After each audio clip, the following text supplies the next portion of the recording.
Welcome to Aha, a human among humans. I have this wonderful human being. I'm just getting to know him. You discover he's more and more wonderful. You'll see now. You're building me up way too much, but I appreciate See, it. the humility is staggering. I don't know if that's true. You see, look at that. Even that. It's hard to be. There's a song about you. There's a song about me? Oh Lord, it's hard to be humble. If you're perfect in every way. I actually am great at being humble. Oh, good. Now we're talking. See, we warmed him up. So this is Will Kurtz, Michael Koran. Thank you for joining us. So we can. You got the quotes here, but I'm gonna as we're talking, I'm gonna bring them up. Here as well. Oh, good. Maybe we can't do one at a time, right? No, we can't, unfortunately. But here's what we'll do: we'll scroll down. Yes. And we'll only show one at a time. Oh, mine. I'll see if we can get that done. The first one is oh, I see. Look at how you're just holding the mouse. Yep.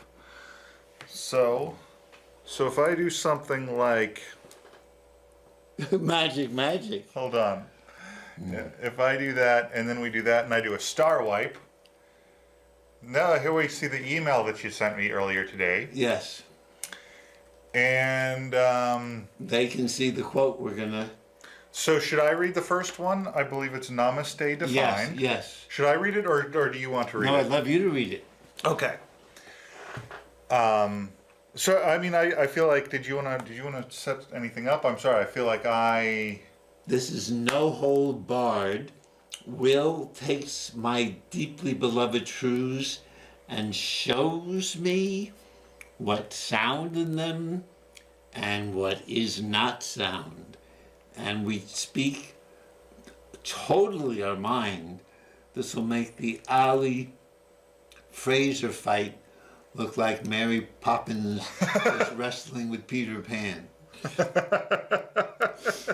I like how many places you went with that, because I'm thinking Ali Fraser, and and then I'm thinking which one of us is which, and then we're talking Mary Poppins, but she's wrestling with Peter Pan, which is like this weird crossover. But I guess if you think about it, Mary Poppins flies with the umbrella, right? Yes. So like at a certain point, third star and straight on till morning, and then she's in Neverland with Peter Pan, who can also fly. Yes.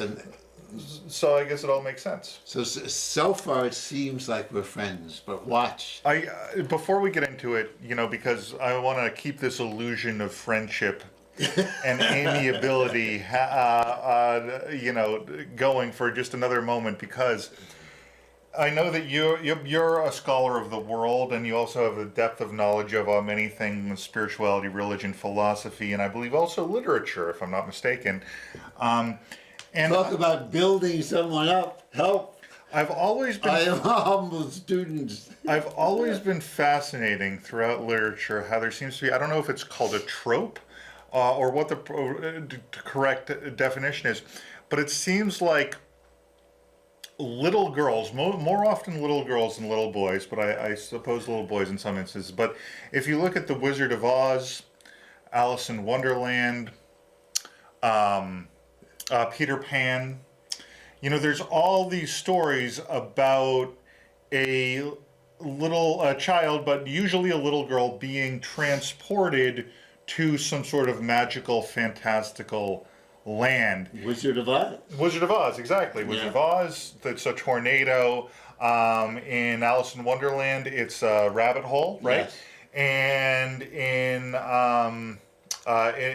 Peter Pan, it's Wendy, it's the Darling family, Wendy and John and Michael, and they get there, I guess, by Tinkerbell, right?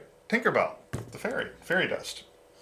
So it's this very similar sort of construction of children's literature, and I always wonder kind of what the origin is of that. If it's coincidental, if L. Frank Baum was mad at Lewis Carroll or vice versa for ripping the idea off? Well, Baum was after Carol. Baum, so Carroll came first, then Yes, Baum. yes. Yeah. Great question. I mean, you have Gulliver's Travels, which is one of the earlier ones. Yes, well, I guess yeah, and that was a grown man and adult, but Yes. it was also meant to be satire, correct? Yes, and I don't remember how he started the journey either. I also don't. Well, that's a great question. You know Jonathan Swift, right? Yes. Gulliver's Travels. There's this phrase Swiftian satire, which I think comes from Gulliver's Travels, but more so I think the a Modest Proposal. Oh, Is that ouch, right? Yes. Modest Proposal by Yes. Jonathan Swift, Yeah. where he brought up he introduced the concept of or he suggested, modestly proposed, that to combat the epidemic of poverty, they just eat the lower class, right? Yes. They eat poor kids. Yep. Yeah, and of course it was ironic, right? It was meant to point out the draconian effects of the way society was structured in Ireland, especially. Was it Irish? Ireland, yeah, he was Irish. Okay, I thought he was English, but he was No, Irish. Yes, Okay. I'm not sure if it was to eat poor people or just to eat people, but you might remember better. I thought it was specifically poor people That because makes it was a commentary on classism Yep, and, yep. and such things. Anyway, So let's talk about literary literacy. Here we have Will Kurtz. I tried to throw it off topic as much as I possibly could to get us started, but just I don't know. But should I get to the quote here? If you would like to. Okay, great. So So what I do is I take the quotes I love, as I told you, and Will, in his very down-to-earth wisdom, is going to tell us what he really thinks about them. okay, so this first one is Namaste Defined, and it's from Ram Dass, and I'll read it. I honor the place in you which the entire universe dwells. I honor the place in you which is of love, of truth, of light, and of peace. I honor the place in you where, if you are in that place in you and I am in that place in me, there is only one of us. That's pretty sexy. Wow! Very Pretty nice. sexy, right? I was trying to do it to get away from the sexiness. I feel the sexiness. But Or to have the sexiness be part of something larger. oh sure. Yes. Well, maybe that's. I mean, so it's because that place. Because basically, that's. I mean, if we were to take this in a literal carnal sense, it would Yes. be a reference to intercourse, right? Wow, you get right down to it. Well, I mean, I'm not. We're all adults here. Yes, we are, aren't we? All the children in Cambridge watching at 7. Yes. We're all children of God. We're all children. Children of God is my favorite. Cormac McCarthy. Child of God. That's a tough book, yes. It's tough. Oh, the protagonist. He's anyway. I keep distracting us. I'm sorry. Yeah, that's okay. That's what we pay you big bucks for. So what do you think of this? So that your first reaction is a great one. I was trying to.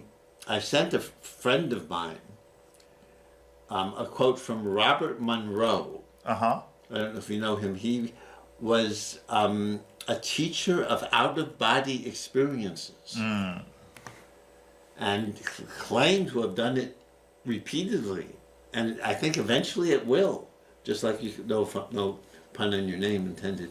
And he said he could even, when people really love each other, and when they love each other, they can meet even at night when they're sleeping and really embrace one another. And if they choose, make love to one another. In their sleep. Or in their dreams, if they like. I sent it to a friend of mine who was outraged. She said, it's got to be consensual. Yeah, certainly. And he said it was consensual, but she took it that, maybe I'd visit her. So there's this concept of lucid dreaming, right? That's a little different. That's It's close. a little different, but if Close, you yeah. are in a lucid dream, you could decide you Yeah. want to go have sex with someone who is also in a dream. And if they agree, you could do it consensually. Mm-hmm. Boy. I just dreamed.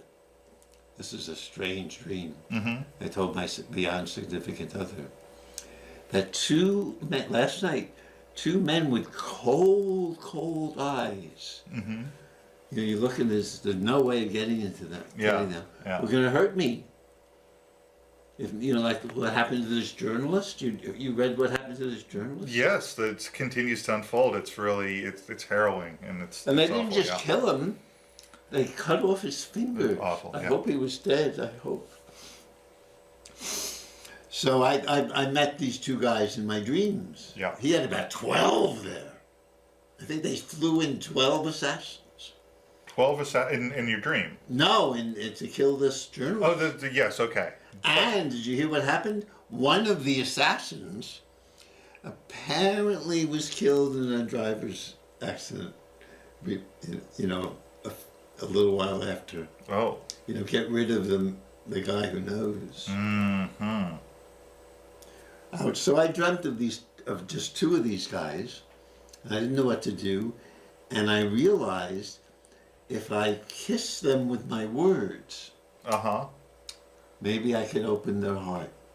Just to really send, while talking, Yes. secretly be kissing their lips with my lips while I'm saying words. Oh. So my words can go to them like kisses, like blowing kisses. I see. But I didn't blow them. I just aimed my words to their lips. Yes. And it opened one of their eyes to be more kindly toward me.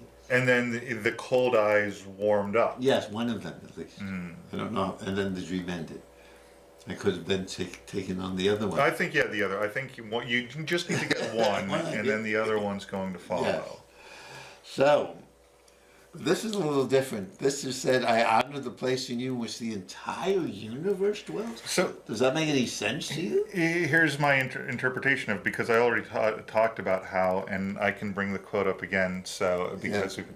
Can we make that any bigger? I don't know, maybe. Never mind, you don't want to. I don't want to screw it up. Yeah. So the place, in honor of the place in which the entire world dwells, I honor the place in you which is love, of truth, of light, and of peace. I honor the place in you where. So I've always kind of had this thing where, well, the world, the universe, right, is infinite in both directions. By both directions, you mean? Bigger, smaller, smaller. Yes, like little tiny. Yeah. Little quarks are called now. Yeah. Until they find So. quarklets. And this is sort of telling, that in that theme where it's like the entire universe dwells within you. Yeah. And of course, you are but a bit of stardust in the entire universe. Who knows who can imagine the whole universe? This bit of stardust can embrace in our minds the whole universe. Maybe. Don't you think there are things in the universe that are, beyond our comprehension, or we can't even imagine it? We even know that, just what you said, which is a lot. This little bit of stardust. Did you ever, there's this idea that in order to understand that you don't know something, right? Yeah. In order to understand that you don't understand something, you have to understand something that you do understand about it. Yes. And the amount that you have to understand why you don't understand something is the same amount of knowledge you need to actually understand something. So there's actually no difference between understanding something enough to know that you don't understand something and actually understanding it. Wow, deep. Am I rambling here? Let's see. Am I making any we sense? need an example. So if I understand a little about the Red Sox. Okay. I like to follow it enough so I can pass as a sports jock in this community. Right. Just a little. I couldn't quite almost tell you the starting lineup. Yeah, right. Just about. But you probably, and I kind of was the same way when this, when this has been a very and continues to be a very amazing season for the Boston Red Sox. I've been a Boston Red Sox fan my whole life, but there are years that I am more interested, periods of my life where I am more interested in baseball than other periods. And this year, even though I was aware that they were having this amazing season and they were targeting over 100 wins all season long, it just wasn't. My life had other things, other priorities in my life. I wasn't. So when the postseason started, I wanted to kind of catch up. So I went and learned kind of the players and all the stuff and blah blah blah. And the thing is that to learn about a baseball, if you don't know anything about a baseball team, you're just going to be completely ignorant to the Red Sox, right? And you don't know how many outs there are in an inning, and you don't know any of the names of any of the players, and you don't know where Fenway Park is, and you don't know what the Green Monster is, like right? Explaining to if you have a dear woman friend who doesn't follow it. Right. Yeah. Right. Not that I would know anything about that. Yes. But then let's say you want to understand it enough just to understand that it's something that you don't know about, to know enough about it to know what you don't know. Yeah, so I can ask Seth, for example. Yes. Who's helps run CCTV. He sure does. And an avid follower. Yeah. Avid, loyal.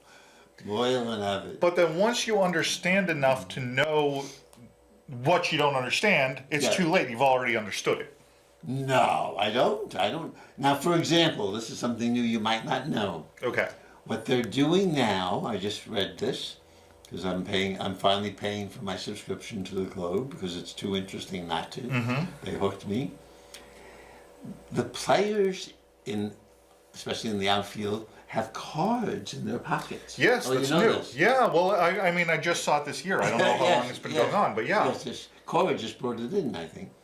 And they know where to stand when a particular hitter is up. Right. And that might have helped Benintendi, right? I have his name right? Yes? Benintendi, yes. Yes, look at us. Look at us. Who made that spectacular catch, and yes. saved and got them to the World Series, perhaps. Yes. So those are new things that I didn't know that I'm learning. But I'm sure there's still a lot more that I don't know. Where to pitch, I don't know, where to pitch to certain hitters and so on. Right. So, in some ways, the more I know, the more I don't know. Well, I mean, sure, that's true as well. The more you know, the more you don't know. One of the quotes we have, you're so prophetic or prescient. Should I find it? It's by Michael Mack. Michael Mack, you mean the host of God Talk on CCTV? On, yes. Yes, the great Michael Mack, or Big Mac, as my roommate calls him. I think I got it up here. Yep. Here we go. The less I know, the more is revealed to me. The less I know, the more is revealed to me. What do you think? No, the more I know, the more is revealed to me. Wow. Right, but maybe to save Michael, my dear friend, we could say you're both right. Because it could be some people, the more they know, they don't realize how little they know still. Mm-hmm. And I know many, you might know many people like that. The more they know, they get stuck in their know. I've been that way. I know it now. Mm-hmm. So you need to have that balance. The more I know, the less I know. You need them both. Yes. So when we're agreeing, we lose the battle, but we have many others to fight on and battle about, if you like. Can we talk about this one? Oh, by okay. Richard Brautigan. Okay, wow. Who says, "Burn all the maps to your body." Yes. What do you think? Done. I've done it. What do you mean you've done it? There aren't any maps to my body, so I've burned them all. Oh, that's good if you think you have. I don't know. Isn't really the cell phone I carry around a map to my body for the government and Oh, to corporations? find your body. I think he means more. For example, another quote I love. We'll see what you make of it. Yeah. Norman Brown. Oh no, Octavio Paz, Okay. Mexican Nobel Prize winner. I'm familiar with the work of Tovio Paz. I'm not, but I know this quote. I'm not either. Lovers Uh-huh. help each other discover the bodies in their body.